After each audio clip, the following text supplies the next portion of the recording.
Salve, salve, povo de Deus! Graça e paz do Senhor Jesus seja sobre a sua vida, seja sobre a sua casa. Hoje nós estamos aí mais uma vez no nosso devocional, 12º dia da nossa série Igreja, o Corpo de Cristo. Todos os dias um devocional diferente e se complementa, formando aí um tema muito relevante para o nosso tempo.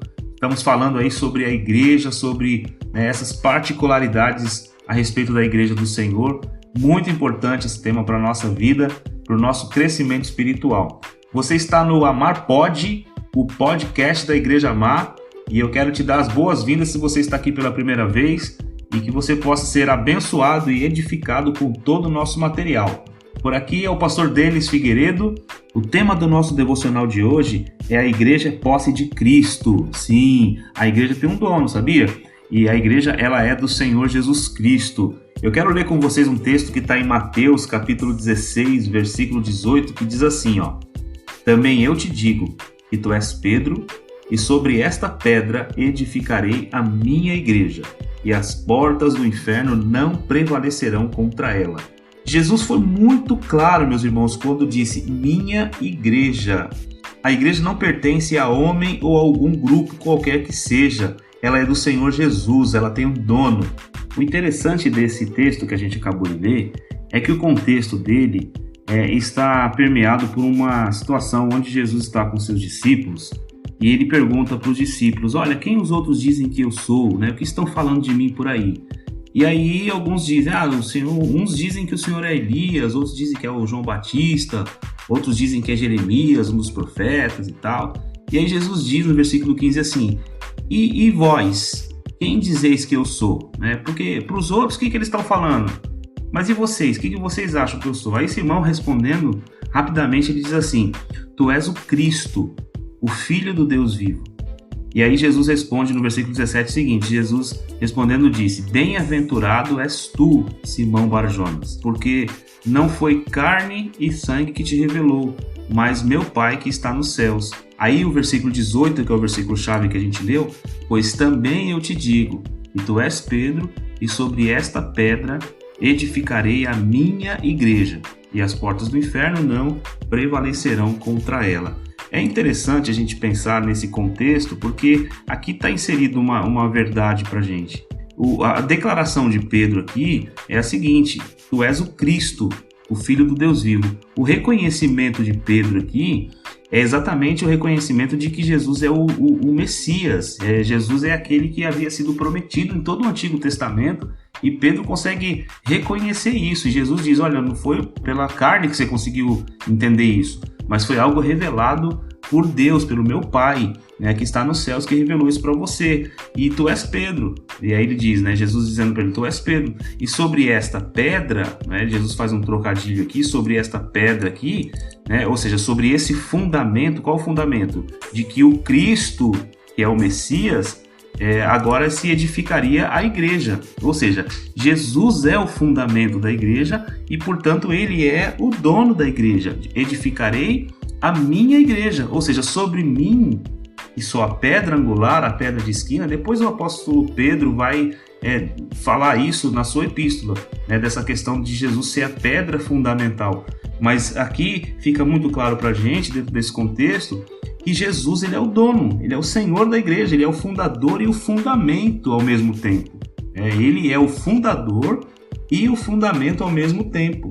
Além de Jesus dizer que fundarei a minha igreja, a gente tem um outro texto também que vai dizer que ela é a igreja de Deus. Conforme a gente pode conferir em 1 Timóteo 3,15, que diz assim, para que se eu tardar, fique ciente de como se deve proceder na casa de Deus, que é a igreja do Deus vivo, coluna e baluarte da verdade, que é a igreja do Deus vivo. Olha só que interessante. Então, por isso, meus irmãos, a igreja bíblica não é humana, mas ela é divina.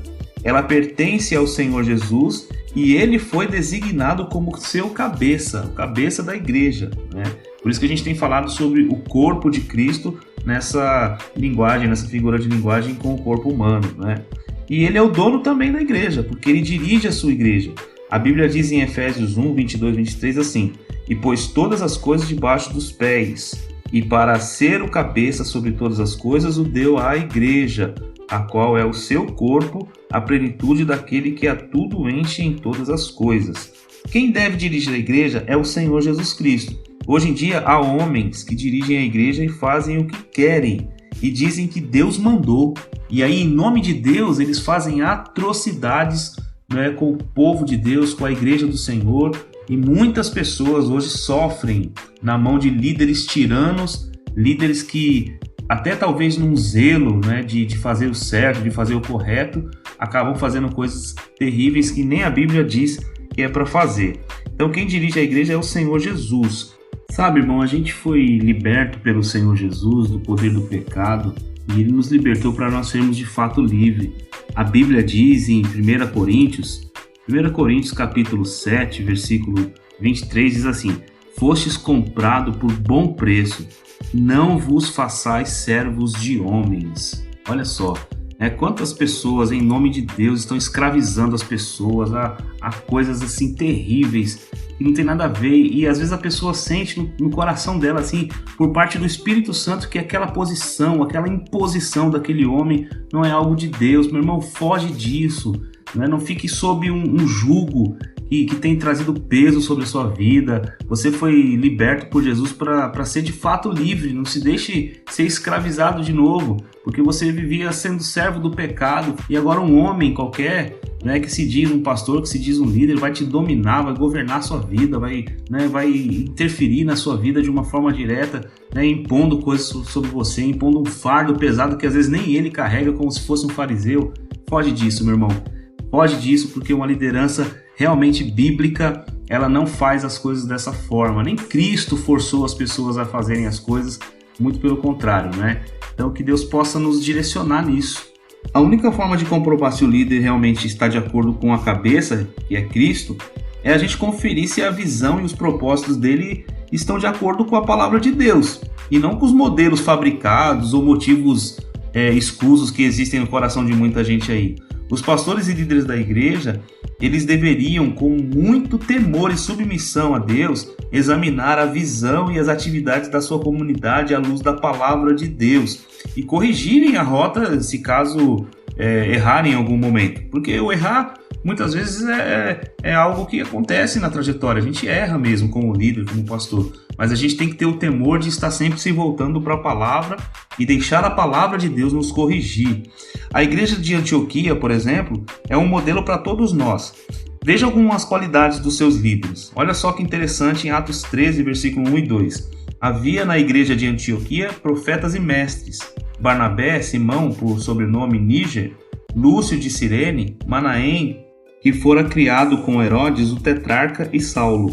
E servindo eles ao Senhor e jejuando, disse o Espírito Santo: separai-me agora Barnabé e Saulo para a obra a que os tenho chamado. Muito interessante esse texto, né? E a gente vê aqui algumas lições aqui a respeito dessa questão.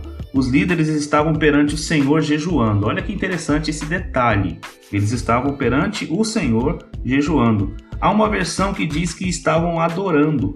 Outra diz ministrando perante o Senhor e também jejuando. Aqui aprendemos que os líderes da igreja devem ser pessoas de oração e que buscam constantemente a face de Deus. Seu líder tem sido assim? Eu tenho sido assim? Eu tenho que refletir sobre isso e tenho que buscar isso de Deus no meu coração. Os líderes devem estar sensíveis à voz do Espírito Santo. Olha que interessante isso. Quando os líderes buscam a Deus, Ele fala através do seu Espírito Santo, dando direção à igreja. Quem dirige a igreja é Cristo. E sabe por meio de quem? Do Espírito Santo.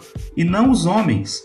Às vezes a gente é levado a tomar decisões em relação à igreja, decisões do próprio coração, decisões da nossa própria alma. E isso é muito perigoso. Claro que Ele fará por intermédio da liderança que foi colocada na igreja. Deus vai fazer as coisas por intermédio dessa liderança que já foi estabelecida, mas isso não dá a essa liderança a liberdade de fazer o que quer, mas ter constantemente a direção do Espírito Santo. E acho que esse é um detalhe que é preciso retomar em todas as esferas das igrejas em geral, né? Como pastor de uma igreja, eu temo, sinceramente, porque sei que posso dirigir a igreja de acordo com a minha própria vontade. E isso é algo muito perigoso, porque se eu cair nesse erro, eu posso, de fato, levar a igreja, a comunidade, para um caminho de perdição. Os membros das igrejas deveriam constantemente orar por seus líderes, pelos seus pastores, para que eles tenham uma direção de Deus em todas as tomadas de decisão e tudo aquilo que vamos fazer. Muito importante isso. E eu queria aproveitar nesse momento, refletindo nesse tema aqui, sobre ser Jesus o dono da igreja, lembrar que o que tem que ser feito aqui é a vontade de Deus, a vontade de Cristo, através do Espírito Santo de Deus. Queria orar com você.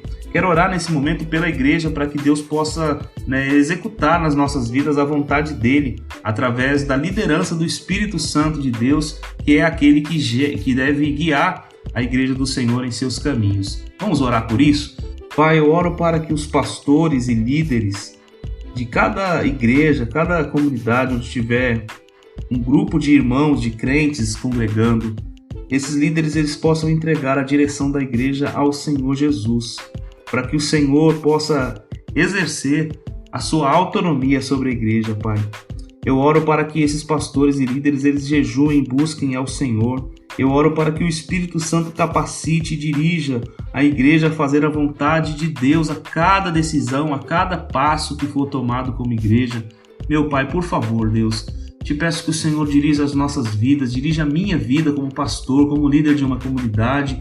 Pai, eu te peço que o Senhor derrame da tua graça, da tua unção, do teu Espírito sobre as nossas vidas, para que cada coisa que a gente decidir, cada pensamento que a gente tiver, Senhor, seja guiado, seja direcionado no temor do Senhor, na bênção do Senhor, Pai. Eu oro nesse momento por cada igreja, cada comunidade, cada congregação onde tiver, Senhor, Deus, um povo ali reunido no Teu nome, que a bênção do Senhor e a direção do Teu Espírito não lhes falte, Senhor.